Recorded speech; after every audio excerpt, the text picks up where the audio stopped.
반갑습니다. 오늘은 미가 집의 제사장이라는 제목으로 말씀을 드리겠습니다. 사사기 17장 1절에 보니까 에브라임 산지에 미가라 이름하는 사람이 있더니, 자, 이제 사사의 시대가 이제 삼손으로 인해서 12명의 사사가 이제 끝나고요. 17장부터는 일반적인 이야기가 나오고 있습니다. 특별히 17장에는 미가 그 가정에 대한 이야기가 나가요. 평범한 가정이지요. 그 가정에 일어난 일들을 기록함으로써 우리에게 뭔가 믿음의 삶에 있어서, 가정생활에 있어서 우리에게 주시는 어떤 하나님의 말씀이 있는 것 같습니다. 한번 상고해 보도록 하겠습니다. 에브라임 산지에 미가라고 이름하는 사람이 있었다 그랬어요. 근데 그 어머니가 하루는 은 1,100을 잃어버린 것을 알고 막 저주를 했습니다. 도대체 누가 이 은 1,100을 가져갔는가? 자, 그 얘기를 듣던 아들 미가가 마음에 찔려서 그것을 어머니에게 도로 돌려드렸습니다. 처음에 어머니는 누가 가져갔는지 이 사람 잡기만 하면 내가 저주를 퍼볼 것이다 이렇게 얘기를 했는데, 아들이 그것을 가져간 것을 알고 야, 이거 아들을 위해서 이것으로 신상을 만들어야 되겠다. 왜냐하면 잘못하면 아들이 저주를 받게 생겼거든요. 그래서 나름 그 하나님을 위해서 신상을 만든다라는 그런 생각을 갖게 되었죠. 그래서 그의 어머니가 은 200을 떼어다가 은 장색에게 주어서 한 신상을 새기고 신상을 부어 만들도록 그렇게 했습니다. 그래서 그 신상이 미가의 집에 있었더라 4절에 그렇게 얘기하고 있습니다. 미가에게 신당이 생겼으니까 그는 또 이렇게 여러 가지를 또 만들었어요. 에봇을 만들었고요, 드라빔을 만들었고요, 또 한 아들을 세워서 그의 제사장으로 삼았습니다.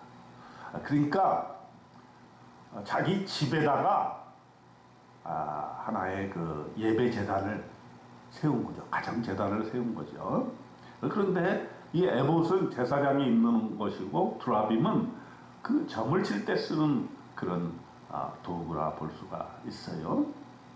그런데 자기 아들 중에 하나를 제사장으로 삼았다. 뭔가 좀 이상하지 않습니까? 예배는 예배인 것 같은데 예배가 좀 엉망인 것 같아요. 네. 자기가 마음대로 신당을 만들고 하나님을 섬긴다고 하는데 우상적인 것도 있고, 이런 그 가정 속에 하나님 플러스 우상, 이런 것이 혼재되어 있다는 것을 볼 수가 있어요. 자, 이것은 그 시대의 영향이다 이렇게 볼 수가 있어요. 이 사사 시대에는 반복되는 그 잘못된 행위들이 있지 않습니까? 이스라엘 백성이 악행을 저질러서 하나님의 심판을 받게 되면 하나님께 부르짖고, 또 하나님은 사사를 보내서 구원하고 하는 패턴이 반복되는 그런 생활이었습니다. 그래서 사사기 17장 6절에는 이 사사기의 주제라고 볼 수 있는 그런 말씀을 이야기해 주고 있습니다. 뭐라고 그랬습니까? 그때에는 이스라엘에 왕이 없었으므로 사람마다 자기 소견대 옳은 대로 행하였더라 그랬어요. 사람마다 자기 소견에 옳은 대로 각자가 제갈길로 간 거예요. 제사장이 제사장 역할을 제대로 하지 아니하고 우상은 팽배했고 진정한 예배가 사라진 그러한 시대였던 것입니다. 자, 그래서 또 얘기가 진전이 됩니다. 한 청년이 또 미가의 제사장이 되는 그런 장면이 나오는데요. 유다 가족에 속한 유다 베들레헴에 한 청년이 있었어요. 그는 레위인이었습니다. 거기서 거류하다가 먹을 것이 없어가지고 먹을 것을 줄 수 있는 자기가 거주할 것을 찾아다녔습니다. 그래서 유다 베들레헴을 떠나가다가 에브라임 산지로 가서 미가의 집에 당도하게 되었습니다. 미가가 보니까 이 사람이 레위인이거든요. 야, 이거 너무 잘됐다. 이 레위인만이 제사장이 되는 것인데 이 레위인을 잘 활용해서 내가 우리 가정재단의 제사장으로 삼으면 어떨까, 이렇게 생각이 미치게 된 것이지요. 그래서 미가가 이 레위인 청년에게 제안을 합니다. 10절에 보면요, 네가 나와 함께 거주하며 나를 위하여 아버지와 제사장이 되라. 내가 해마다 은열과 의복 한 벌과 먹을 것을 주리라 하므로 그 레위인이 들어갔더라. 이 레위인에게 집에 제단의 제사장의 역할을 맡긴 것입니다. 그리고 거래를 한 것이죠. 은열과 의복 한 벌과 먹을 것을 주리라. 돈으로 레위인의 직책을 사게 되는 것입니다. 참 이 시대에 제사장의 역할도 타락했다, 이렇게 볼 수가 있죠.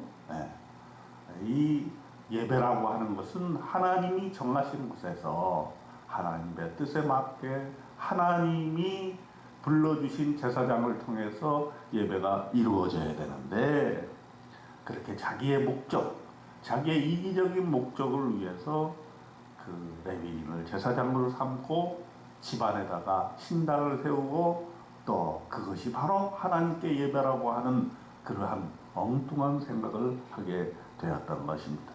사사기 17장 12절에 보면은 미가가 그 레위인을 거룩하게 구별하며 그 청년이 미가의 제사장이 되어 그 집에 있었더라. 이렇게 하면서 미가는 하나님으로부터 축복받기를 갈구했습니다. 사사기 17장 13절에 보면 미가의 목적이 드러납니다.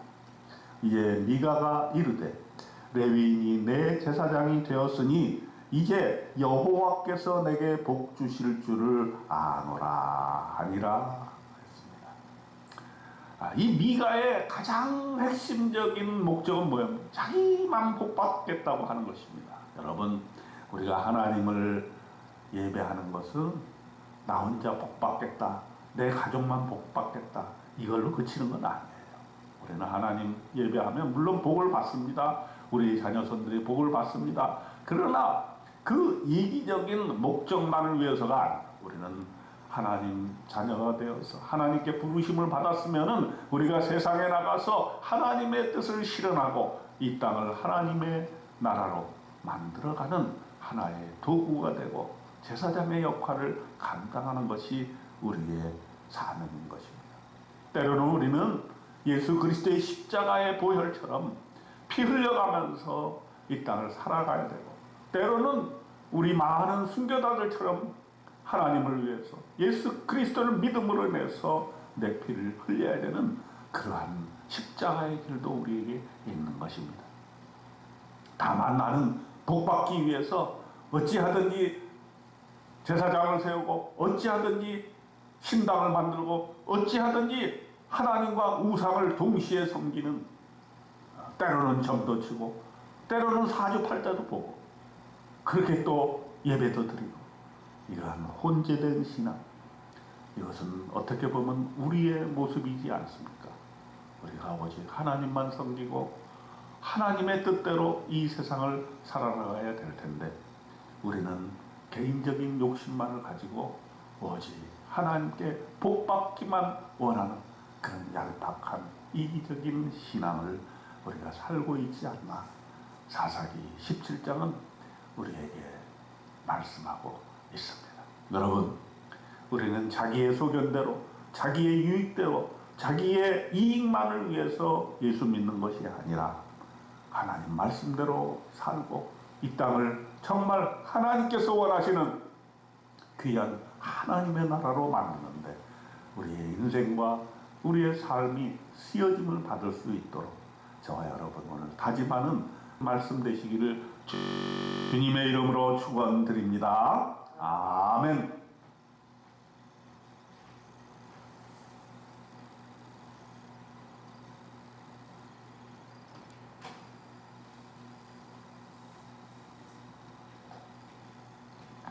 하나님 아버지, 오늘 사사기 17장을 통해서 미가라는 사람의 가정사를 통해서 그의 신앙에 대해서 살펴보았습니다. 하나님, 미가는 하나님을 믿는다고 하지만 하나님과 우상을 동시에 섬기는 그렇게 마음속에 불안을 가지고 있습니다.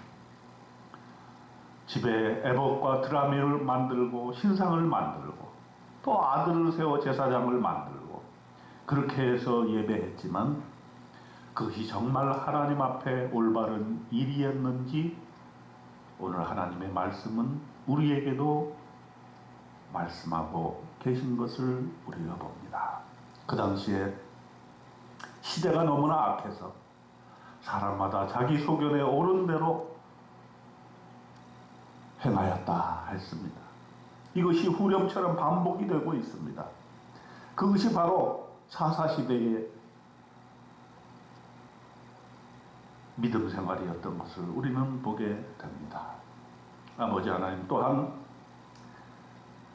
미가가 레위인 청년을 만나서 그를 마음대로 제사장으로 삼고 돈으로 거래하고 은과 의복 한 벌과 먹을 것을 주므로 그를 가정을 위해서 레위인 제사장으로 삼는 장면도 보았습니다. 그리고 그것을 통해서 자기에게 복이 오기를 바라는 그런 미가의 모습을 우리는 보게 됩니다. 하나님, 혹시 우리가 오늘날에도 미가처럼 나 개인의 유익만을 위해서 또 내가 복받기를 위해서 가정에서 자녀에게서 그렇게 잘못된 신앙생활을 하고 있는지 다시 한번 생각할 수 있게 도와주시고, 우리 주변에 많은 우상들이 있습니다. 직접적으로는 점을 친다든가 또 사주팔자를 본다든가 또 다른 신앙의 형태에 혹하여서 하나님의 말씀을 저버리고 올바른 길로 가지 않은 자기 소견대로 행하는 그런 일들은 없는지 다시 한번 살펴볼 수 있도록 도와주시고, 우리는 오직 하나님 말씀을 상고하고 하나님의 말씀대로만 살고 또 우리의 예배가 공공성을 띄어서 내 사적인 예배가 아니고 내 유익을 위한 예배가 아니고 오로지 하나님께 예배 드리고 이 모든 것이 이 사회와 국가와 이 민족과 이 온 세계를 위해서 드려지는 예배가 되어질 수 있도록 하나님 도와주시기를 간절히 바라옵고 원합나이다. 이 나라와 민족을 위해서 기도하오니 하나님, 이 땅에 여러 가지 우상들이 많이 있는 것을 압니다.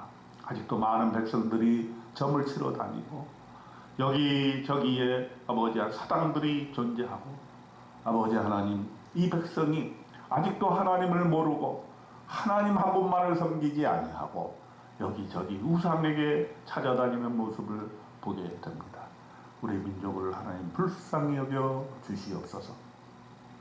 이 민족의 미래를 어떤 사술의 우상에게 맡기지 않게 도와주시고 오직 하나님이 지시해 주시는 대로 이 남한 땅과 북한 땅이 다 하나님 앞에 순종하는 그러한 한반도, 우리 대한민국이 되어질 수 있도록 하나님 도와주시옵소서.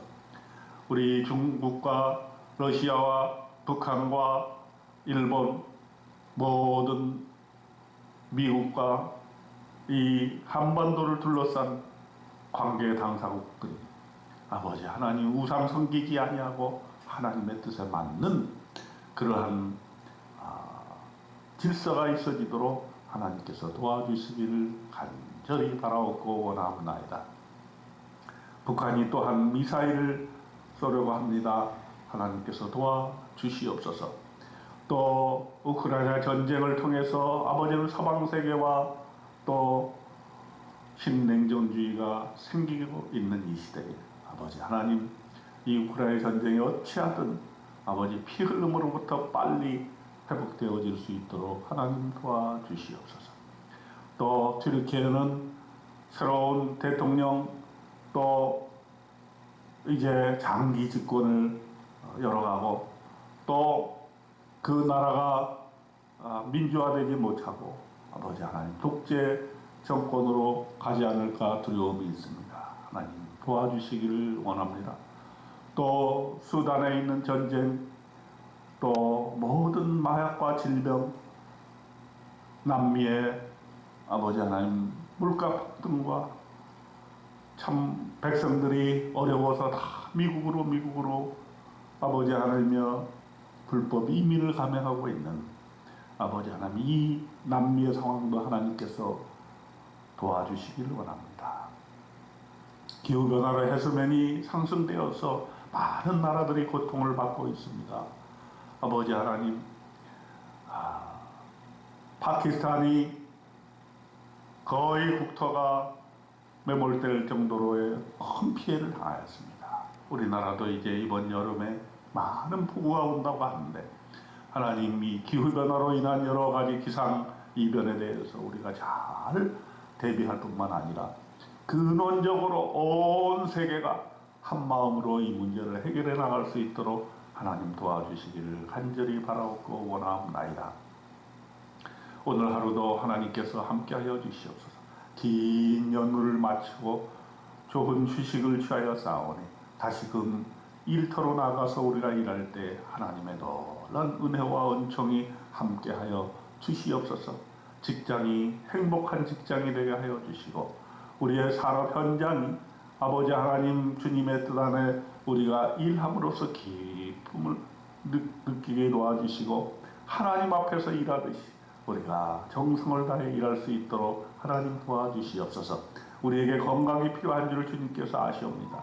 우리의 육신 다 성령의 전인 줄 아오니 우리의 육신이 깨끗하고 거룩하고 하나님께 영광 돌리는 육체 또 정신 또 영적인 건강 다 가질 수 있도록 하나님 도와 주시옵소서. 이 시간에도 병상에 어려움을 겪고 있는 분들을 하나님께서 찾아가 주시고 그 가족을 위로하여 주시옵소서.